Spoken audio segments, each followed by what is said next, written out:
창세기 8장 1절부터 5절까지 말씀입니다.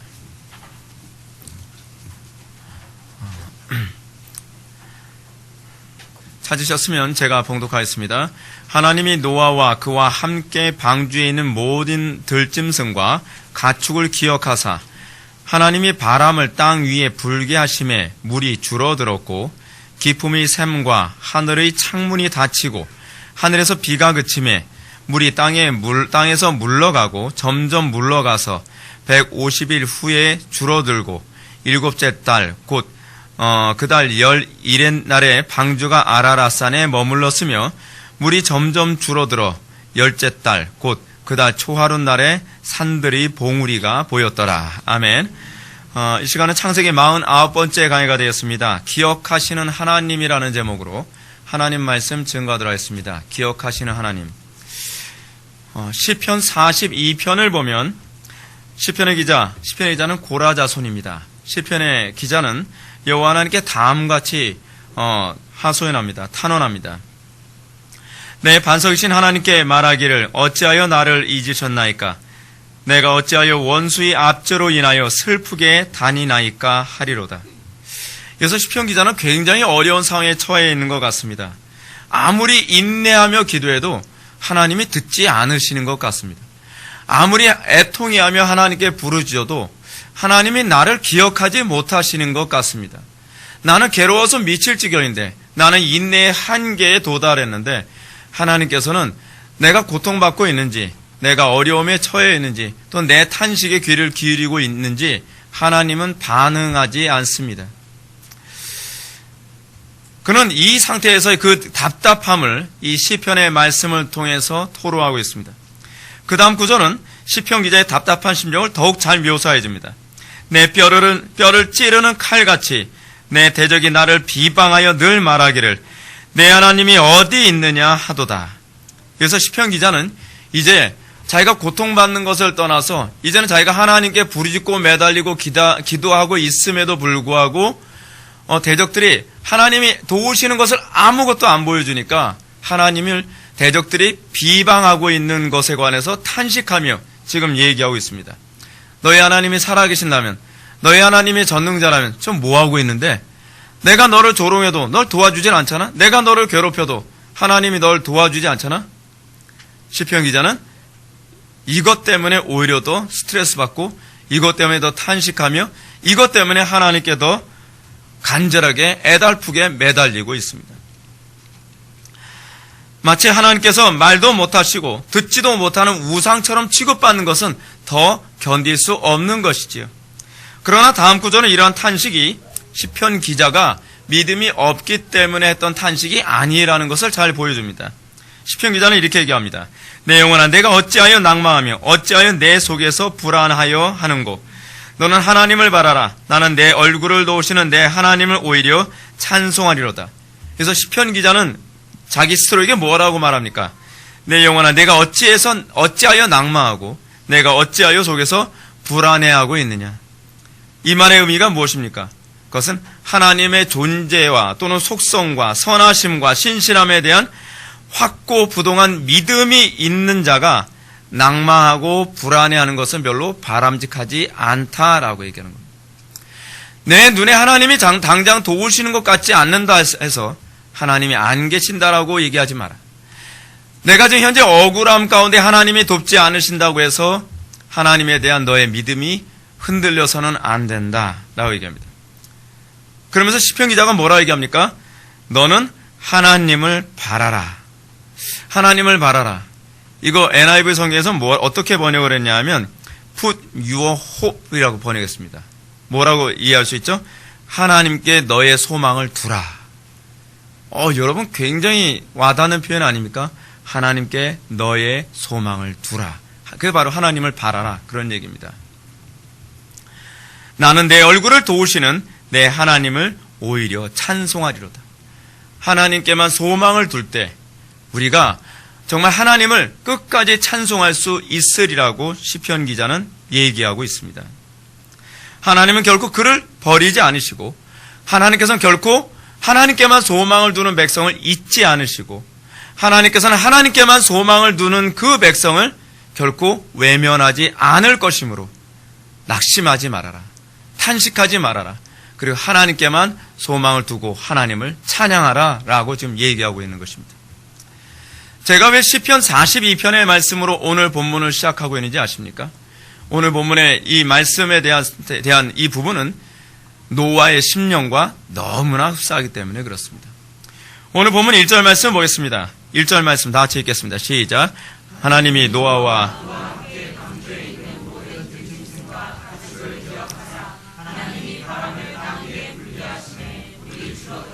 아멘. 하나님께서는 그의 택한 백성들 또는 하나님께서 창조하신 그 피조물들에게 대해서 결코 하나님은 불성실하지 않으십니다. 여러분, 우리는 노아의 방주 사건을 굉장히 피상적으로 이해하는 경향이 상당히 많이 있습니다. 뭐냐면 홍수가 일어나서 수많은 사람 다 죽었고, 그리고 노아와 그 노아의 가족들과 그리고 다른 여러 피조물들은 방주 안으로 대피했으니 그 사람들은 얼마나 행복할까? 그 사람들은 얼마나 안전할까? 우리는 그렇게 생각하곤 합니다. 근데 여러분, 우리가 좀 착각해서는 안 되는 게 하나 있습니다. 방주는 호화 여객선이 아닙니다. 크루즈 같은 그런 배가 아니에요. 방주는요, 정말 몸담고 며칠을 보내기에는 상당히 힘듭니다. 저는 배를 그렇게 오래 타보진 않았는데, 배를 타고서 제주도 정도 거리만 가도요, 그 멀미 심하게 하는 사람은 견디지 못한다 그럽니다. 근데 여러분, 방주는 그렇게 좋은 배가 아닙니다. 우리가 생각하는 것처럼 최신형 무슨 모터가 달리고, 그리고 그런 게 아니에요. 그리고 잔잔한 이 바다를 건너는 것이 아니라 폭우와, 그렇죠? 그리고 엄청난 파도를 극복해 가면서 거기서 아마 기둥에 매달리기도 하고 그렇게 힘든 여정을 보내는 배가 바로 방주였습니다. 그럼 여러분, 그 안에는 있었던 노아와 노아의 가족들 더하기 그 짐승들이 어떻을까요? 같이 토했을 겁니다. 그렇죠? 토하고 쓰러지고 실신되고 난리도 아니었을 거예요. 우리는 방주에 대한 묵상을 너무 낭만적으로 합니다. 그렇죠? 여러분, 멀미 사람만 하는 거 아닙니다. 짐승들도 같이 멀미해요. 근데 그런 상황에서 여러분 얼마나 힘들었겠냐 말이에요. 여러분, 그런 상황에서 노아는 하나님을 과연 어떻게 생각할 수 있을까요? 하나님, 내가 지금 방주 안에 사는 거 너무 힘든데 지금 뭐하고 계시는 건가요? 우리는 이렇게 신실하신 하나님께서 이 방주 안에서의 생활이 얼마나 고통스러울지 아마 아셨을 겁니다. 그리고 방주 안에서의 노아의 생활은 사실은 시편 42편이 이 시편 기자의 표현만큼 답답해 미칠 것 같은 그런 모습이었을 것입니다. 오늘 본문에서도 볼 때 노아는 홍수가 일어나기 전에 가족들과 다른 여러 동료들과 함께 방주로 들어갔습니다. 노아와 그의 가족들과 여러 동물들은 방주 안에 들어감으로 생명을 부지했습니다. 이제는 우리 생명을 부지했으니까 살았다. 근데 문제는 그거로 끝난 게 아니죠. 여러분, 방주 안에서의 생활이 얼마나 오래 있었을지 여러분 생각납니까? 비만 40일이 왔습니다. 여러분, 배 40일 타볼 만하십니까? 제가 전에 이충근 박사가 항공모함에 관해서 얘기하는 걸 들었습니다. 여러분, 항공모함은요, 떠다니는 섬입니다. 항공모함은 항공모함 안에 있는 숙소는요, 거의 호텔급 숙소라 그럽니다. 굉장히 시설 잘 돼 있대요. 그런데 그렇게 엄청나게 큰 항공모함 안에서 생활도요, 6개월 이상 못 한대요. 6개월 이상만 하면, 6개월 정도만 하면 사람들이 막 질려서 못 견딘다는 거예요. 그래서 항공모함은요, 우리나라 근처에 오는 항공모함도 있지 않습니까? 그 항공모함들은 주기적으로 6개월마다 다른 자기네 항구에 가서 정착을 하고 배 점검도 하고, 그리고 그 안에는 군인들은 좀 휴가식으로 쉼을 가져야 된다는 거예요.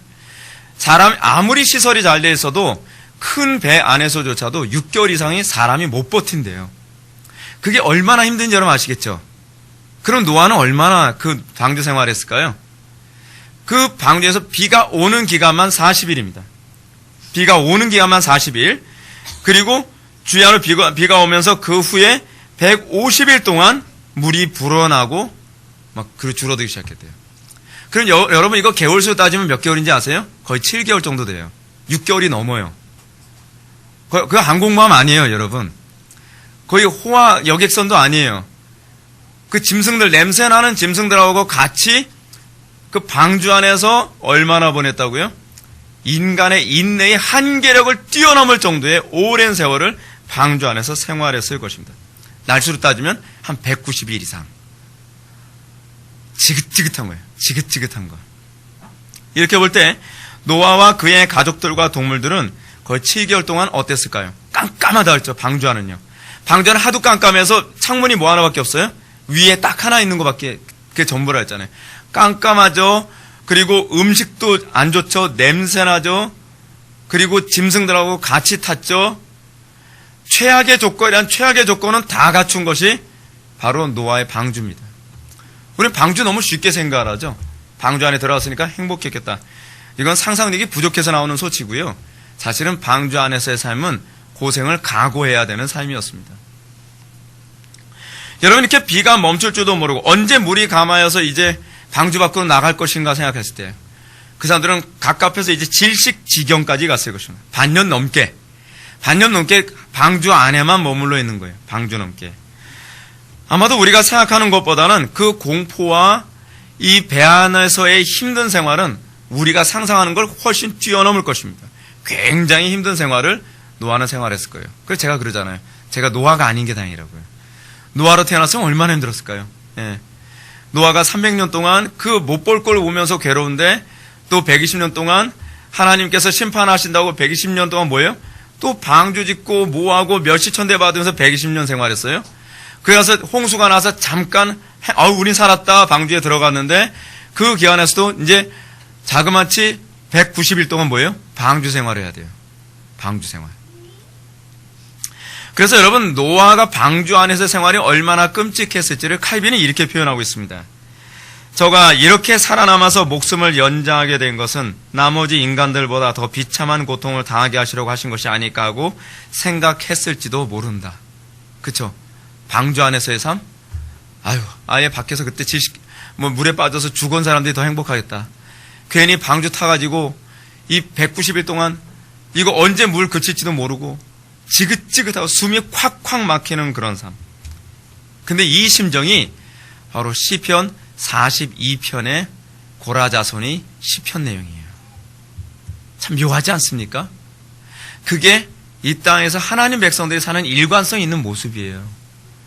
고라자손의 모습이 그 모습이에요. 고라자손이 뭐라고 얘기합니까? 내 반석이신 하나님께 말하기를 어찌하여 나를 잊으셨나이까. 마치 방주 속에서 비가 계속 오고 언제 그칠지도 모르고 언제쯤 방주문이 열릴지 모르는 그런 사람. 방주문은 안 열려주시고요. 우리를 잊으셨습니까? 우리를 잊으신 겁니까? 우리 방주 안에 있는 거 하나님이 잊으셨어요. 그게 지금 고라자손의 탄식과 그리고 노아의 탄식이 묘하게 오버랩되고 있는 모습입니다. 어찌하여 내 원수의 압제로 인하여 슬프게 다니나이까.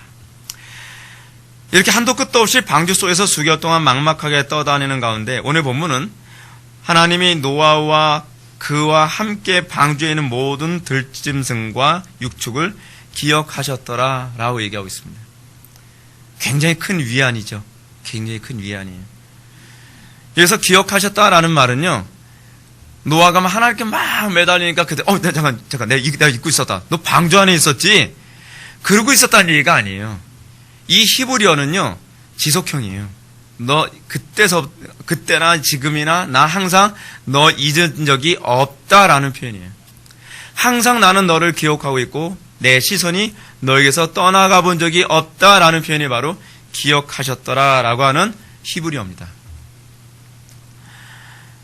이 단어는 항상 마음속에 내가 너를 담고 있었고 내가 작은 신음소리에도 나는 항상 귀를 기울이고 있단다 라는 그런 의미이기도 합니다. 근데 문제는 무엇이냐면 하나님은 그런다고 하면서 노아에게 아무런 유익이 안 되는 것 같은 거예요. 근데 여러분, 우리는 여기서 이 노아에게는 잠깐 접읍시다. 그 무슨 얘기를 해야 되냐면 이 노아 사건을 기록한 모세는 과연 어떤 입장에서 이 노아 방주 사건을 기록했을까요? 모세는 지금 출애굽 1세대들에게 무슨 얘기를 하고 싶은 것일까요? 우리는 그 관점을 또 살펴봐야 되지 않겠습니까? 모세가 이스라엘 백성들을 애굽으로부터 끌고 나왔습니다. 출애굽했습니다. 여러분 어땠을까요? 처음에 애굽의 학정에 너무 시달렸어요. 노예 생활에 너무 시달렸죠. 모세가 얘기합니다. 하나님께 젖과 꿀이 흐르는 땅을 예비해 놓고 계신다. 출애굽을 하자. 많은 사람들이 동의했고, 그리고 하나님께 영광스럽게 10가지 재앙과 구름기둥, 불기둥, 홍해바다를 가르시는 사건을 통해서 이스라엘 백성들은 영광스럽게 환호를 지르며 출애굽을 했습니다. 근데 출애굽을 하고 나서 이제 불행 끝 행복 시작이 아니었던 거예요. 그들에게 기다리고 있는 건 뭐였죠? 광야 생활이에요. 지금 광야 생활과 방주 생활은 그대로 오버랩되고 있습니다. 여러분, 광야 생활하는 그들을 여러분 너무 쉽게 정죄하는 경향이 우리가 있죠. 쉽게 정죄할 수 있는 문제 아닙니다. 굉장히 힘든 기간입니다. 생각을 해보시죠. 제가 언젠가도 여러분한테 약간 농담적으로 말씀했지만 만나로만 여러분 40년 먹고 살아보세요. 불평이 안 나오나. 불평이 아마 입만이 아니라 코로도 나올 거예요. 할 수 있는 모든 불평을 다 하고 싶지 않겠습니까? 이스라엘 백성이 홍해바다를 건너고 나서 그들은 감격을 했는데 그 감격은 잠시 잠깐. 마치 방주에 딱 들어왔을 때 그들은 얼마나 감격했겠습니까? 역시 하나님께서 말씀하신 대로 심판하셨구나. 우리는 살았어. 우린 살았어. 가족들을 서로 부둥켜 안고 그들은 감격했을 것입니다. 잠시 잠깐. 하루가 지났어요. 이틀이 지났어요. 방주의 삶은 이게 감옥이라는 걸 알게 됐습니다. 이게 지옥같이 고통스럽고 사람을 질식시킬 것 같은 고통이라는 걸 알게 됐습니다. 예전엔 맡지 못했던 짐승의 이 추악한 냄새들이 마구잡이로 뿜어져 나옵니다. 그러므로 이스라엘 백성들도 광야 생활하면서 동일한 고통을 겪었을 것입니다. 그들은 광야 생활하면서 뭐 때문에 고통을 받았죠? 여러분, 물이 없어서 고통당하는 게 여러분 보통 일입니까? 우리는 문자로만 보니까 너무 쉽게 생각을 합니다. 물이 없으면 여러분 사람 죽습니다. 사람이 죽을 수밖에 없는 건 두 가지가 없으면 죽거든요. 물 없으면 죽고 양식 없으면 죽습니다. 근데 이 물과 양식이 희귀한 거예요. 나왔더니 아무리 눈 씻고 자라봐도 물이 없어요. 사막이거든요. 아무리 눈 씻고 자라봐도 고기는 뭐 택도 없고, 근데 하나님께서 은혜로 만나를 내려주셔서 만나를 먹을 수 있는 거죠. 근데 만나 먹는 것도 하루 이틀이지. 마치 방주 생활도 하루 이틀이지. 만나 생활도 하루 이틀이지. 만나로 처음엔 좋아. 야, 신기하다. 뭐 이렇게 신기한 음식이 다 있지? 그거로 뭐 만나 볶음, 뭐 만나 튀김, 뭐 만나 뭐 여러 가지를 만나로 뭐 갈아서 뭐 만나 빈대떡, 뭐 별거 다 해봤겠죠. 별거 다 해봤을 거예요. 근데 이제 지혜의 한계에 도달한 거예요. 이제 뭐 만나 소리도 하지 마. 예. 그 정도로 아마 그들은 이제 만나가 지긋지긋했을 겁니다. 그냥 딴 생각 안 나겠어요? 딴 생각 안 나겠어요? 그러니까 그들이 만나만 먹으면서 지루하게 여기면서 자동적으로 떠오른 게 있죠. 맛을 안 봤으면 모르는데 애굽의 음식 떠오르잖아요. 과거에 애굽 음식 나 먹어봤거든요. 얼마나 먹고 싶겠어요. 그들이 얘기합니다. 애굽의 고기가 그립다. 이 더운 날씨에 그 수박 한 조각 딱, 그리고 요즘 체력이 많이 떨어진 것 같은데 애굽의 그 부추와 마늘이 떠오른다. 여러분, 얼마나 그게 그들에게 유혹이 됐겠습니까? 그들은 애굽에서 노예로 사는 것이 광야에서 40일, 광야에서 이 자유인으로 사는 것보다는 더 낫겠다라고 생각을 했을 것입니다. 왜 모세 당시의 사람들이 애굽의 10가지 재앙으로부터 자기를 구원해 주신 그 은혜의 감격을 잊어버리고 구름기둥과 불기둥으로 인도해 주시는 하나님의 그 놀라운 기적과 이적을 보면서도 어떻게 이렇게 쉽게 불평할 수 있겠죠? 여러분들 해보세요. 광야 생활하면요, 구름기둥, 불기둥 어쩌다 한 번 봤을 때나 신기하지, 맨날 구름기둥과 불기둥 보면요, 저게 연기기둥인지 불기둥인지도 관심도 없어요. 그렇지 않습니까? 우리야 신기하죠. 우리 못 봤으니까. 만나도 여러분 어쩌다 한 번씩 떨어서 먹으면 신기하죠. 맨날 눈만 뜨면 만나라고 생각해봐요. 다른 건 못 먹으면 맨날 만나요. 맨날 만나. 또 만났어? 아이고, 그래서 만난가? 그러지 않겠어요, 사람들? 지긋지긋하죠, 지긋지긋. 근데 이 사람들이 불평할 만하단 말이에요. 근데 그들의 이 모습을 아까 얘기했던 칼빈의 말로 다시 인용해 볼까요? 노아에 대해서요. 이렇게 살아남아서 목숨이 연장된 것은 나머지 인간들보다 더 비참한 고통을 당하게 하시려고 이렇게 하신 것이 아닐까? 사실 광야에서 이스라엘 백성도 했던 불평이 이거 아니었습니까? 우리가 애굽에서 또는 홍해 바다에서 죽었으면 더 좋았겠다. 여러분 이거 잘 생각해 보세요. 구원이 그렇게 만만한 얘기가 아니라는 얘기예요. 이 땅에서 하나님 백성의 삶이 이렇게 만만한 게 아니라는 것이죠. 모세가 노아의 홍수 사건을 기록함으로써 당시 출애굽 1세대에게 했던 선포는 하나님께서 너희를 애굽으로부터 끌어내신 후에 결코 무책임하게 방치하진 않으신다. 하나님께서 너희들을 기억하고 계시고 너희들을 돌보고 계신다. 그럼 어떻게 돌보고 계신다는 거예요? 노아는 사실 창밖을 기어 올라가야만 바깥을 볼 수 있었죠. 그리고 너무나 천천히 모든 것이 변화되고 있습니다. 근데 모세는 그 사건을 어떻게 다루고 있냐면 하나님께서 노아와 그 가축, 노아만 기억한 게 아니에요. 노아의 가족과 그 가축을 다 기억하신 거예요. 그래서 하나님이 노아가 그렇게 힘들고 있는 사이에 하나님은 아무 일도 안 하고 낮잠 주무시는 것이 아니라 뭐하고 계시죠? 바람을 땅 위에 불게 하셔서 물이 줄어들게 하시고 하나님은 부지런하게 일하고 계신 거예요. 그죠? 그리고 또 깊은 샘과 하늘의 창문이 닫히고 하늘에서 비가 그치고 물이 땅에서 물러가고 그리고 방주가 아라랏산에 머물게 되는 것이죠. 하나님은요 순리대로 모든 일을 하세요. 우리는 굉장히 서툴지만 하나님은 당장 우리를 그 고통스러움으로부터 우리를 해방시켜 주기를 원하지만 하나님 조금만 기다려. 내가 너 힘든 거 알아. 너 얼마나 괴로운지 알아. 내가 몰라서 그런 거 아니야. 이게 가장 좋은 방법이야. 이렇게 해야 돼. 순차적으로 뭘 준비하고 계신 거죠? 새하늘과 새 땅을 준비하고 계신 거예요. 그렇습니다. 하나님은요 한순간도 자신의 말씀을 믿고 따르는 그의 백성들을 실망시키거나 그의 백성들을 외면하지 않으십니다. 근데 단 하나님은 우리가 생각하는 방식으로 움직이지 않으신다는 게 문제예요. 그래서 우리에게 뭐가 필요한지 아세요? 믿음이 필요한 거예요. 믿음이 필요한 거예요. 우리는 하나님이 내 방식대로 움직여줘야 하나님이 믿을 만한 분이라고 생각을 해요. 그래서 우리는 우리의 믿음이 항상 여기서 걸려 넘어지죠. 근데 모세는 이스라엘 백성 출애굽 1세대들에게 뭐라고 얘기하고자 하는 겁니까? 하나님은 니네들 생각같이 행동하지 않으셔. 하나님은 가장 지혜로우시고 가장 순리적인 방법을 사용하시는데 우리에게 뭐가 필요하냐면 인내가 필요하고 믿음이 필요할 뿐이에요. 오늘날도 여러분 이 모습은 교회에도 그대로 적용되어집니다. 예수 믿고 우리가 구원의 감격 받았을 때가 엊그저께 같은데 여러분 예수 믿고 나면 그 다음부터는 불행 끝 행복 시작일 거라고 우리는 생각을 하는 경향이 굉장히 많이 있지 않습니까? 근데 예수 믿고 나면 어떻게 해요? 방주 생활이 시작되는 겁니다. 예수 믿기 시작하면 그때서부터 무슨 생활이 시작돼요? 광야 생활이 시작되는 것입니다. 숨 막힙니다. 그리고 배고픕니다. 그리고 괴롭습니다.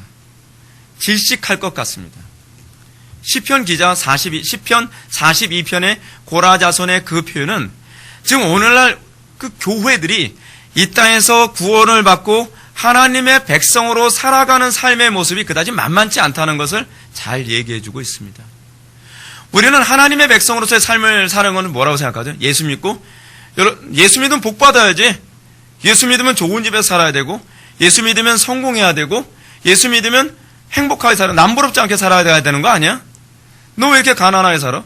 너 왜 이렇게 힘들게 살지? 네 자식들은 왜 안 돼? 너 예수님 못 믿는구나. 우리는 그렇게 생각하는 경향이 많이 있죠. 근데 성경은 그렇게 얘기하고 있지는 않다는 거예요. 모세는 사실 그걸 얘기해주고 싶은 거예요. 광야 생활하는 이 하나님의 백성의 삶이라고 하는 것이 방주에서의 삶과 너무 흡사하죠. 여러분 방주에서 그 고통스러운 삶을 기다리고 있어야만 그 다음에 뭐가 주어져요? 새하늘과 새 땅이 주어지는 거거든요. 이스라엘 백성들이 광야 생활을 믿음으로 극복했을 때에 그들에게 뭐가 주어지죠? 새하늘과 새 땅인 가나안 땅이 준비되는 거죠. 이 땅에서 하나님을 믿는 그리스도인들이 요한계시록에서 얘기하는 그 새하늘과 새 땅에 들어가기 전에는 뭐가 필요하죠?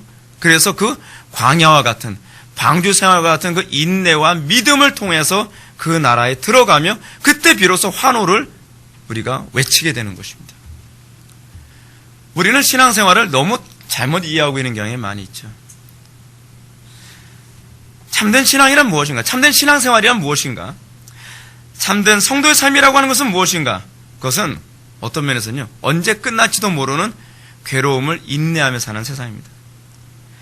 언제 끝날지도 모르는 막막한 광야에서 배도 고프고 목도 마르며 때로는 더위에 때로는 추위에 지쳐가며 하나님 앞에 시편 42편 기자처럼 하나님 도대체 우리를 기억하시는 겁니까? 라고 하는 이 하소연과 탄식의 이 여정 가운데에 계속 그 영원한 그 새하늘과 새 땅을 바라보며 걸어가는 것이 바로 성도의 삶입니다.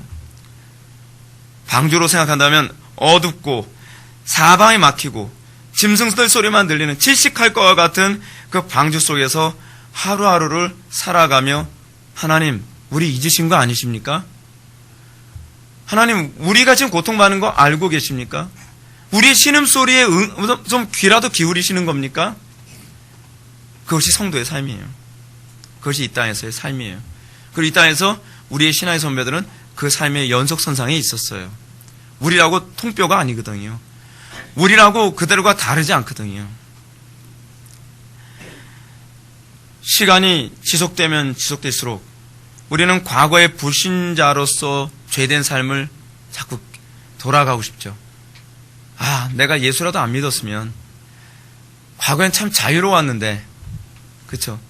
과거에는 내가 하고 싶은 거 하면서 살았는데, 과거에는 내가 죄 짓고 싶은 대로 죄 지면서 살았는데, 과거에는 내 성질대로 살았는데, 내가 하고 싶은 대로 살았는데, 이제는 내 마음대로 할 수 있는 건 아무것도 없구나. 완전히 하나님한테 옥죄어 있는 것 같은 답답함. 여러분 그거 느껴보셨습니까? 예수 믿는 게 뭔지 아세요? 제가 처음에 은혜를 받고서 제가 느꼈던 감정은 뭐였냐면요, 미칠 것 같은 답답함이었어요. 내 마음대로 할 수 있는 건 하나도 없어요. 저는 제 마음대로 살고 싶었거든요. 저는 제 과거의 꿈이 뭐냐면 검도에서 제가 무술의 고수가 되는 게 제 꿈이었어요. 저는 그래서 적어도 대한민국에서 가장 검도를 잘하는 고수로 이름을 날리고 싶었어요. 그런데 열심히 운동하는데 정말 무식하게 열심히 운동했어요. 그럼 될 줄 알았어요. 몇 달 연습했는데 주변에서 다 놀랐어요. 하도 열심히 하니까. 남들보다 항상 두세 배는 더 열심히 했거든요. 남들이 한 타임 뛰면 전 두 타임 뛰고, 남들이 죽도 1000번 했다고는 1000번 했어? 그난 2000번. 그 정도래요. 근데 갑자기 하나님께서 건강을 치시는 거예요. 건강 때문에 더 이상 운동을 할 수 없었어요. 전 너무 억울하죠. 이거 하지 말으면 도대체 뭐예요? 그래서 저는 장사에 대한 소질이 있거든요. 그래서 난 돈을 많이 벌어서 난 장로로 정말 살아야 되겠다. 우리 집 가난했기 때문에 난 부자가 되고 싶어. 근데 그것도 길을 막아버리시는 거예요. 이쪽으로 가면 이쪽 길 막죠. 저쪽 길 가면 저쪽 길 막죠. 내가 하고 싶은 건 아무것도 할 수 있는 게 없어요. 이게 방주의 삶이죠. 숨이 콱콱 막히는 거예요. 아, 남들은 자기가 하고 싶은 대로 다 사는데, 남들은 이렇게 못된 짓 하면 살아도 일사천리로 인생 사라지는데, 난 도대체 뭘 잘못해서, 내가 뭘 그렇게 못돼 먹어서 하는 게 내 길 이렇게 막으시나? 저는 이게 그리스도인의 삶이라는 건 저는 전혀 인식을 못했어요. 방주의 삶이 그렇죠. 질식할 것 같아도 갈 곳이 없어요. 아무리 돌아다니려고 해도 방주 안에서 벗어날 재간이 없는 거예요. 여러분, 어떤지 아십니까? 예수 안 믿는 애들이 되게 부러워요. 자유롭게 사는 그 모습이 되게 부러워요. 그리고 자기의 욕심대로 살 수 있는 그 모습이 얼마나 부러운지 몰라요. 이 방주와 같은 삶을 살게 돼서 우리에게 오는 그 고통, 어려움, 괴로움 아닙니까? 왜 나만 이렇게 살아야만 하는가? 노아의 방주 안에서 갇혀 사는 이 여덟의 가족들은요, 노아야 특별히 경건해서 당대 의인에서 그랬대죠. 노아의 와이프는 어떻겠어요? 아마 진짜 죽어난 건 노아였을 거예요. 당신 때문에. 여보 그만하자. 뭘 그만해. 벌써 오늘이 며칠인지 알아? 오늘이 90일이야. 우리는 어떠죠? 90일인데 저러면 앞으로 100일을 더 지내야 되는데 노아는 죽었다. 그죠? 그 삶의 연속인, 그 삶의 연속. 미칠 것 같아. 미칠 것 같아. 근데 우리를 더 지치게 만드는 것은요, 십자가의 삶을 살게 될 때 하나님의 도우심이 의외로 굉장히 더디시는 것. 우리는 그렇게 생각하죠. 하나님 좀 민첩하게 행동하시면 안 되나요? 제가 기도 딱 하면 오케이, 어떤 놈이야? 그렇게 안 해주신단 말이에요. 저 사람이 나를 화형시키겠다고 하겠는데 하나님 가만히 보고 계세요. 내 앞에 있는 사람 먼저 하나 죽었어요. 도대체 뭐 하시는 겁니까? 이젠 내 차례인데. 저놈 제거 안 해주면 저 죽어요. 근데 내 차례인데 고문 당할 거 다 당하게 하시고 그리고 죽게 하시고. 하나님 듣고 계신 겁니까? 하나님 저 사랑하시는 건 믿습니까? 근데 하나님은 뭐 하고 계시죠 그때요? 그 속에서 인내하게 하세요. 우리가 의식을 못하지 우리 속에서 믿음으로 인내할 수 있도록 하셨단 말이에요. 근데 우리는 뭘 보죠? 우리는 눈에 보이는 거, 현실적인 거. 노아가 의식하지 못하는 사이에 하나님께서는 뭐 하고 계셨죠? 방주 밖에 물을 말리고 계셨죠. 그게 바로 이 땅에서 하나님의 백성과 우리와 하나님과의 관계에서 나타나는 모습입니다. 다윗의 시편에 보면 다윗도 동일한 탄식이 나옵니다. 그래서 우린 위로가 돼요. 다윗이 이렇게 얘기합니다. 여호와여 어느 때까지니까 나를 영영히 잊으시나이까 주의 얼굴을 나에게서 언제까지 숨기시겠나이까. 마치 제가 지금 시편 42편을 읽고 있는 것 같은 착각을 느끼죠. 지금 저는 고라자손의 시편을 읽고 있는 것이 아닙니다. 시편 13편 1절을 읽고 있는 겁니다. 근데 다윗도 지금 뭐라 얘기합니까? 저 잊으셨나요? 저 잊으셨냔 말이에요. 내가 얼마나 기도했는데, 내가 얼마나 부르짖고 있는데, 내가 얼마나 억울한데, 내가 얼마나 괴로운데, 내가 질식해 죽을 것 같은데 하나님 저 잊으셨나요? 다윗도 그 외침을 합니다. 우리는 참된 신앙생활하면서 이런 탄식을 안 할 수가 없습니다. 안 할 수가 없습니다. 그래서 우리가 진리대로 살 때에 모든 시대 모든 성도들이 겪을 수밖에 없는 일들입니다. 지금 북한 땅에서도 그 일은 계속 진행되고 있습니다. 남한은 안 그럴 것 같습니까? 미국 땅에서는 안 그럴 것 같습니까? 중국 땅에서는 안 그럴 것 같습니까? 여러분 하나님 말씀대로 산다는 것은 자기 승질대로 살 수 있는 게 아니에요. 우리는 그러면서도 그 가운데서도 하나님이 원수를 갚아주실 것이다. 하나님께서 응답해 주실 것이다. 질식과 같은 상황에서도 하나님께 매달리는 겁니다. 우리는 진리의 말씀대로 온전히 순종하며 살아가는 매 순간순간마다 물도 없고 먹을 것도 없는 광야 생활의 삶과 같습니다. 하나님의 도우심은 멀리 있는 것 같고 대적들의 칼날은 코앞에 있는 것 같습니다. 여러분 그 가운데서도 여러분 하나님만 바라볼 수 있나요? 이게 우리로 하여금 우리의 믿음을 끊임없이 흔들고 있는 부분입니다. 주목은 가깝고 법은 먼 것 같은 거예요. 대적의 칼은 가깝고 하나님의 도우심은 너무 요원해 보이는 거예요. 그럴 때 하나님께서 우리에게 던지시는 질문이 무엇일까요?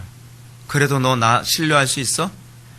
네가 그러고 있는 가운데서도 내가 너를 지금 돕고 있고 내가 여전히 부지런히 움직이고 있다는 거 너 인정할 수 있겠니? 넌 믿을 수 있겠니? 그래서 믿음이 필요한 거예요. 우리는 자꾸 눈에 보여야 된다고 생각하죠. 나 여호와 하나님은 눈에 보이지 아니한다. 우리는 하나님께서 눈에 띄게 움직이지 않으시니까 하나님이 마치 안 계신 것 같고 우리의 믿음이 송두리째 흔들리죠. 근데 우리는 어떤 안목을 가져야 우리는 믿을 수 있습니까? 보이지 않는 것을 볼 수 있을 때 우리의 믿음은 흔들리지 않습니다. 또 노아는 그의 가족들처럼 언제 물이 마를지 알 수 없는 가운데 어둡고 제한된 공간에서 끝도 알 수 없는 질식할 것 같은 고통을 감내해야만 했습니다. 하나님께서 노아야 190일만 참어 그랬으면 모르는데 여러분 언제 끝날지는 알 수가 없어요. 알 수가 없어요. 여러분 한번 생각해 봅시다. 우리는 고통을 당하고 있어요 지금. 근데 하나님이 조금만 참아 내가 내일 올게. 그럼 참을만 하죠. 아 내일 오신대 내일. 근데 하나님은요 내일 오신지 100년 후에 오실지 감이 없어요. 얘기를 안 하세요. 말씀을 안 하신단 말이에요. 노아가 얼마나 힘들었을까요? 이것이 이 땅에서 모든 시대 모든 성도가 걸어간 길이에요. 그게 낭만적인 길이 아니에요 여러분. 예수 믿는다는 게요 그다지. 진리를 따라가는 성도라면 그에게 반드시 광야와 고통스러운 방주 속의 삶이 기다리고 있습니다. 실제로 우리가 말씀대로 살아가게 될 때 우리는 광야의 이스라엘 백성들이 겪었던 것처럼 먹을 것 자체의 위협을 느끼게 되죠.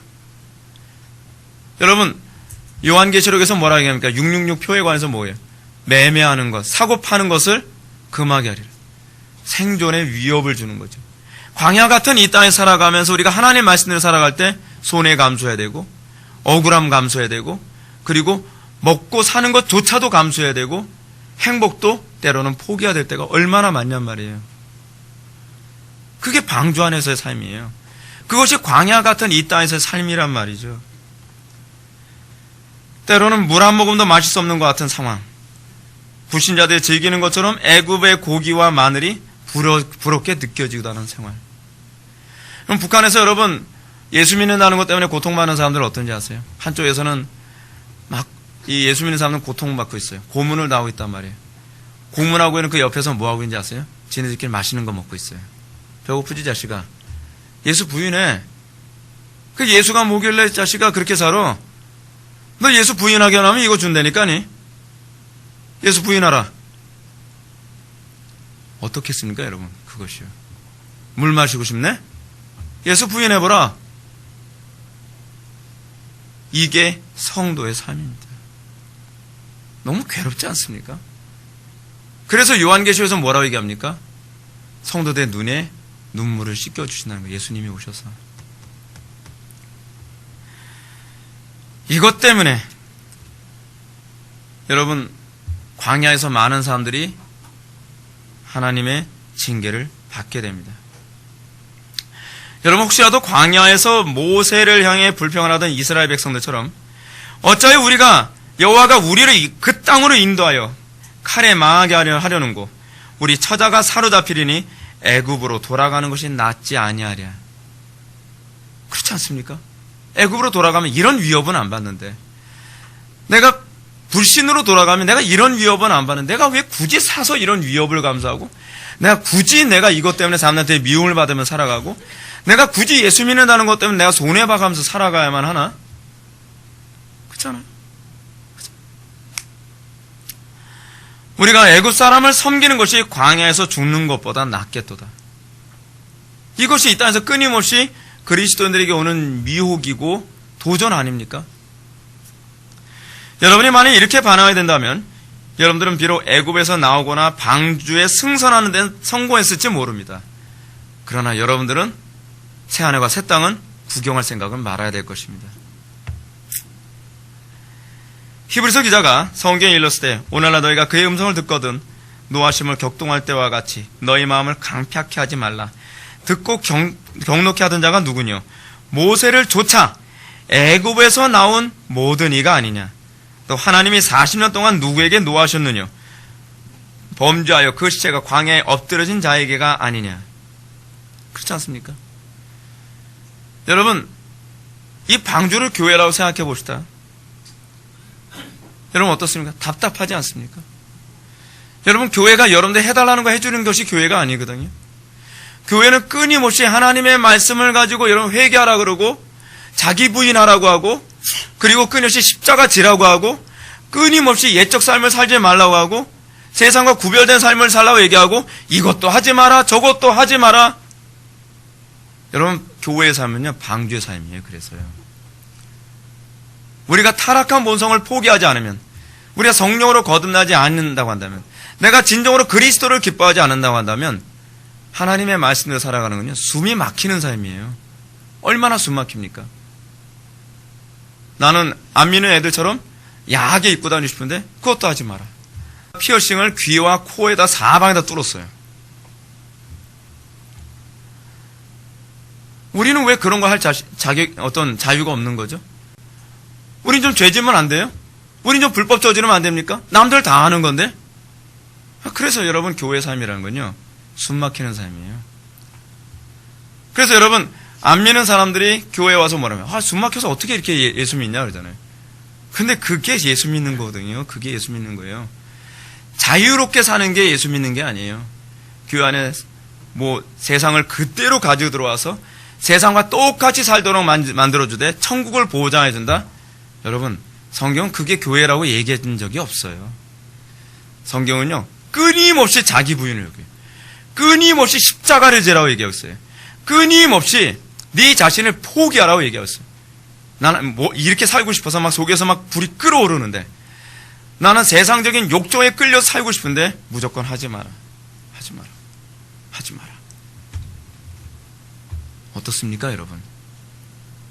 그게 교회라는 것이 어떻게 생각합니까?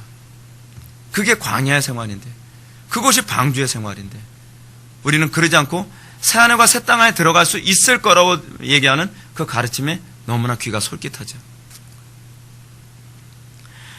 저는 여기서 방주의 오랜 기간 동안 하나님을 원망하지 말아야 되는 이유를 다시 한번 언급하고 싶습니다.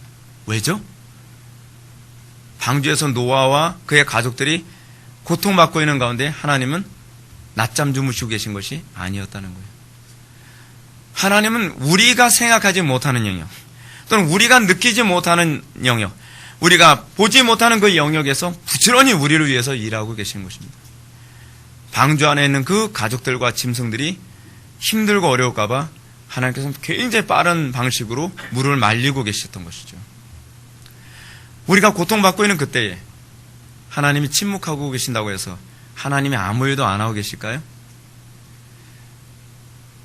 예레미야 같은 사람들, 우리 교회 안에서 이런 사람이 있습니다. 하나님의 말씀대로 살아가는 가운데에 고문을 당했어요. 그 고문당하고 화형당하는 그 사람이 막 너무 괴로워서 하나님께 외칩니다. 하나님, 뭐하고 계시는 것입니까? 하나님, 왜 나를 돕지 않아 하시나이까? 안 도우시는 게 아니죠. 우리가 원하는 방식으로 돕지 않아야 하실 뿐이죠. 하나님은 말씀하시죠. 내가 너를 돕고 있다. 어떻게 돕고 계신다는 겁니까? 네가 지금 나를 부인하지 않고 있지 않냐? 그 인내가 너의 힘으로 되는 줄 아니? 내가 너로 인내하며 네 머리털이 조금도 상하지 않게 하리라. 나를 인내케 하시는 분이 하나님이셨구나. 하나님은 그곳에서 일하고 계셨구나. 하나님께서 나를 괴롭히는 저달을 죽이는 것으로 하나님께서 일하지 아니하시고, 하나님께서 나를 괴롭게 하는 이 환경을 없애버리는 방식으로 하지 아니하시고, 세상을 이긴 이김은 이것이니 너의 믿음이라. 믿음으로 그것을 극복하고 이기게 만듦으로써 우리가 하나님의 자녀답게 살도록 만들고 계시는구나.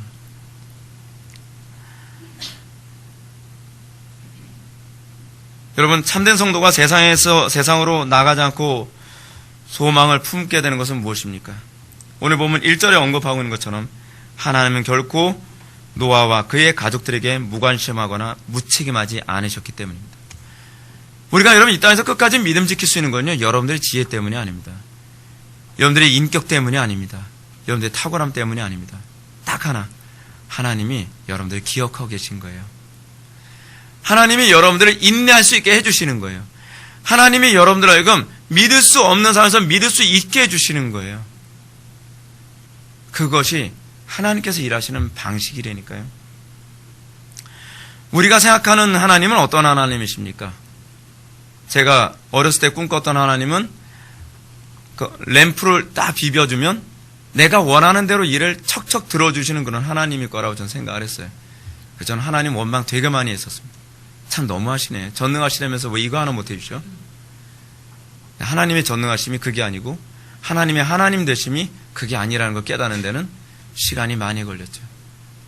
하나님이 나를 도우신다고 하는데 그 도우심은 내가 원하는 것처럼 사울을 내 눈앞에서 당장 제거해 주시는 것이 아니라 오히려 그 가운데 사울을 참고 인내하며 기도할 수 있는 사람으로 만드는 것이 하나님께서 우리를 도우시는 방법이라는 걸 우리는 깨닫는데 시간이 너무 많이 걸려요. 하나님은 우리를 은밀하게 도우신단 말이에요. 우리가 보이지 않는 곳에서 우리를 도우고 계세요. 자, 그럼 우리는 이 얘기 한번 해볼까요? 북한의 동포들 얘기를 한번 합시다. 지금 북한의 동포들 중에서 예수 믿는 사람들이 많다 그럽니다. 뭐하고 계시나요? 하나님은요. 우리 생각 같아서는 어떻게 하셔야 되죠? 당장 북한의 김정은 정권을 때려 부수고 하나님께서 그 사람들을 구출해 주셔야 되는 거 아닙니까? 멋지게요. 아주 멋떨어지게. 하나님 근데 그렇게 안 하신다는 거죠. 뭐 하시는 거죠? 저는 그렇게 생각해요. 그들이나 우리가 의식하지 못하는 그 방식으로 하나님께서 순차적으로 그들을 가장 정확하고 가장 안전한 방식으로 그들을 구원하시게 지금도 열심히 일하고 계신다고 저는 믿어요. 그것이 무엇인지 우리는 모르죠. 모르지만 분명한 건 하나님의 속성상 하나님은 그의 백성들의 기도를 결코 외면하지 않으신다는 거죠. 하나님은 북한 성도들 잊지 않으십니다. 그러나 우리 방식으로 돕지 않으실 뿐이에요. 우리가 모르는, 우리가 상상하지 못했던 어떤 방법을 하나님께서는 북한을 해방시키기 위해 일하고 계실 것입니다. 아니, 수십 년 전, 아니 100년 전, 아니 500년 전부터 하나님께서는 그 일을 위해서 열심히 일을 진행하셨고 그것이 어느 정점으로 가고 있을 것입니다. 근데 우리는 내 방식대로 돕지 아니하시기 때문에 하나님 살아계신가요? 하나님 살아계신다면 이럴 수 있는 건가요? 우리는 그렇게 얘기하기 쉽죠. 그러므로 성도가 예수를 믿고 난 이후에 우리가 그 광야 같은 삶, 방주와 같은 삶을 살아갈 때 우리에게 필요한 것은 하나님을 믿는 믿음과 인내가 필요합니다. 자, 근데 문제는 제가 여러분한테 질문을 던집니다. 여러분, 끝까지 인내할 수 있는 사람 손 들어보세요. 그럼 여러분 몇 명이나 손 들까요? 저는 원래 지독해서 전 잘 인내해요. 저는 어렸을 때부터 인내하는 데는 도 같았어요. 그렇게 인내하기를 원하시는 걸까요? 그게 아니죠. 하나님께서 우리에게 끝까지 주님, 저는 원래 사람 한 번 믿으면 절대로 저는 그 사람을 의심하지 않습니다. 그래서 끝까지 주님을 믿을 수 있을 것 같아요. 그런 걸 하나님께서 원하시는 걸까요? 아니죠. 하나님께서 우리가 끝까지 하나님을 믿고 우리가 끝까지 인내할 수 있게 하는 것은 기도입니다. 여러분, 기도하지 않고서 끝까지 인내 못합니다. 여러분, 하나님께서 우리에게 은밀하게 우리의 구원을 위해 일하고 계신다고 하는 것을 믿는 믿음, 그리고 끝까지 인내할 수 있는 그 믿음은 쉬지 않고 기도할 때만 가능합니다. 기도하지 않으면 끝까지 인내할 수가 없어요. 하나님께서 우리에게 요구하시는 인내는 사람은 할 수 없고 하나님만 할 수 있는 인내를 얘기하고 있는 거예요. 그래서 우리는 교리적으로 뭐라고 얘기하죠? Perseverance of the saint, 성도의 견인이라고 하죠. 성도만이 끝까지 인내해 주신다는 교리죠. 그죠? 그럼 우리의 기도 행위는 우리가 원하는 때에 하나님께서 일하시라고 강요하는 것이 기도가 아닙니다. 우리의 기도는 뭐죠? 하나님께서 원하시는 때까지 우리가 인내할 수 있게 하는 것이 기도입니다. 그것이 기도의 위치입니다. 기도는 오히려 주님이 선하시고 가장 지혜로우신 때까지 조금도 의심하지 않고 끝까지 인내할 수 있도록 능력을 구하는 방편입니다. 그러면 우리가 앞에서 살펴봤던 것처럼 시편 42편 기자가 환난의 때 하나님께서 침묵하고 계시고 우리를 잊으시고 계신 것 같다 할지라도 어떻게 하라고 명령하고 있습니까? 너는 하나님을 바라라. 나는 내 얼굴을 도우시는 내 하나님을 오히려 찬송하리로다. 이 말이 기가 막힌 표현입니다. 진리로 인해서, 의로 인하여 고통받는 것, 의 때문에, 진리 때문에 애매히 고난받는 그 사람들이 인내하게 될 때에 그들은 그 인내의 한계를 느끼게 될 겁니다. 그때 시편 기자 고라자손은 이렇게 얘기합니다. Put your hope, 뭐죠? 하나님께만 소망을 두라. 내 생명에도 소망 두지 말라는 겁니다. 내가 여기서 어떤 큰 것을 이루겠다, 미래에 소망 두지도 말라는 거예요. 그냥 순수하게 하나님께만 소망을 두라는 거예요. 그거로만 만족하라는 거예요. 그것에만 모든 기대를 가지라는 거예요. 하나님, 여기서 제가 죽으면 나는 여기까지가 하나님의 뜻인 줄 믿습니다. 내가 여기서 사업이 망하면 여기까지가 내 사업이 여기까지인가 보구나. 그래서 우리는 오로지 하나님께만 소망을 두라는 것입니다. 이 말은요, 기도하라는 얘기입니다. 기도하라는 얘기예요. 기도로 주님께 대한 소망이 흔들리지 않도록 끝까지 힘써야 된다는 것입니다.